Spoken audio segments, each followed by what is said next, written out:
नमस्कार, स्वागत है आपका एक बार फिर से वैदिक प्रेरणा में। आज विश्व पर्यावरण दिवस है। आप सभी को विश्व पर्यावरण दिवस की अनंतम शुभकामनाएं। मित्रों, हमारे संस्कृत साहित्य में पर्यावरण का संधि विच्छेद करते हुए कहा गया है परितः आवरणम इति पर्यावरणम, अर्थात चारों तरफ से घिरा हुआ हमारा जो एटमॉस्फेयर है उसे पर्यावरण कहते हैं। अब पर्यावरण की सुरक्षा के लिए हमारे सनातन शास्त्रों ने बहुत सारी चीज़ों का प्रतिपादन किया है। जैसे कि पर्यावरण की सुरक्षा के लिए या पर्यावरण को शुद्ध करने के लिए सबसे पहला काम करता है घर के अंदर तुलसी का पौधा।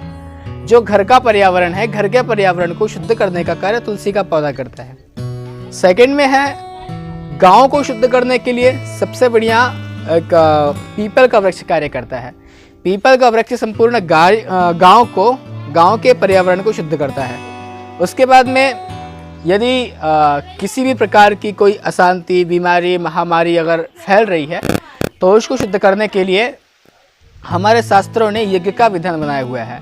अगर आप अपने घर को शुद्ध करना चाहते हैं तो आप छोटा सा अपने घर पे ही हवन, यज्ञ इत्यादि कर सकते हैं। संपूर्ण गांव से अगर आपको महामारी और बुराइयों को दूर करना है तो आप पूरे गांव के लोगों को एकत्रित करके आप यज्ञ करा सकते हैं। यज्ञ से पर्यावरण की शुद्धि होती है। वृक्षारोपण के लिए हमारे शास्त्रों ने विशेष प्रकार से बल दिया है। वृक्षाः सत्पुरुषा इव, हमारे शास्त्र तो यहाँ तक कहते हैं कि जिस प्रकार से सज्जन अपने पूरे जीवन भर परोपकार करते हैं उस प्रकार से वृक्ष भी पूरे जीवन भर परोपकार करते हैं। यह हमारे शास्त्रों ने हमें बताया हुआ है। तो वर्तमान समय की सबसे बड़ी समस्या ये है कि हम सभी लोग पर्यावरण को लेकर के काफ़ी ज़्यादा चिंतित हैं, और होना भी चाहिए, क्योंकि वर्तमान में प्रदूषण इतना बढ़ रहा है कि हम अपने सुरक्षित पर्यावरण को बचा नहीं पा रहे हैं। हमने बहुत सारे प्रयास करके देख लिए। अब यदि हमें शुद्ध पर्यावरण चाहिए तो हमें भारतीय वैदिक सनातन पद्धति की ओर बढ़ना पड़ेगा। हमें बहुत सारे वृक्षों का आरोपण करना होगा, जिनमें कुछ विशेष प्रकार के वृक्ष होते हैं, जैसे आम का, नीम का, अश्वत्थ का। इस प्रकार के जो विशेष प्रकार के वृक्ष हैं उन वृक्षों का हमें आरोपण करना पड़ेगा। अपने घर में तुलसी इत्यादि को विशेष रूप से हमें रखना पड़ेगा, तभी हमारे घर के पर्यावरण को शुद्धता मिलेगी। अगर हम अपने गांव में आम, पीपल, नीम इत्यादि वृक्षों को रखेंगे तो हमारे गांव के पर्यावरण को ये शुद्ध करेंगे। और एक और चीज़ है, सबसे खास चीज़ है पर्यावरण को पवित्र करने के लिए जो सबसे बड़ा कार्य करती है, वो कार्य करती है गौ, यानी कि गाय।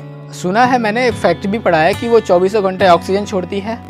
और उसके बाद में गाय का जो गोबर होता है उसके अंदर इतनी पावर होती है कि जो नकारात्मक ऊर्जाएं, जो नेगेटिविटी जो है, उस नेगेटिविटी को भी गाय का गोबर से अगर कहीं लिप दिया जाए तो वह नेगेटिविटी खत्म हो जाती है। परमाणुओं का जो संरचना है, जो परमाणु तत्व जहाँ पर जुड़ करके एक प्रकार की ऊर्जा को बना करके ऊर्जा का विस्फोट कर देते हैं, यदि गाय के गोबर से लीप दिया जाए तो गाय के गोबर में ये क्षमता है कि वो एक स्थान से दूसरे स्थान के छोटे छोटे नकारात्मक परमाणुओं को आपस में कनेक्ट नहीं होने देती, जिसके कारण हमारा पर्यावरण शुद्ध बना रहता है। तो पर्यावरण को शुद्ध करने के लिए मैं इस वीडियो को समराइज करता हूँ। सबसे पहले हमें अपने घर के पर्यावरण को शुद्ध करने के लिए तुलसी के पौधे का आरोपण करना पड़ेगा। अपने गाँव या शहर के पर्यावरण को शुद्ध करने के लिए पीपल इत्यादि वृक्षों का आरोपण करना पड़ेगा। और समस्त राष्ट्र के पर्यावरण को शुद्ध करने के लिए हमें तुलसी के साथ में, पीपल के साथ में गाय का, गौ माता का भी संरक्षण करना होगा। आई होप कि आप मेरी बात समझे होंगे। तो वैदिक अभिप्रेरणा आप सभी से निवेदन करती है कि आप सभी लोग अपने घर में तुलसी का पौधा रखें, अपने गाँव में पीपल के वृक्ष का वृक्षारोपण करें, और अपने आसपास में जो भी गौ हैं उन गौ माताओं को आप सुरक्षित करें, संरक्षित करें। आप सबको फिर से एक बार विश्व पर्यावरण दिवस की बहुत सारी शुभकामनाएं। नमस्कार, धन्यवाद, राधे राधे।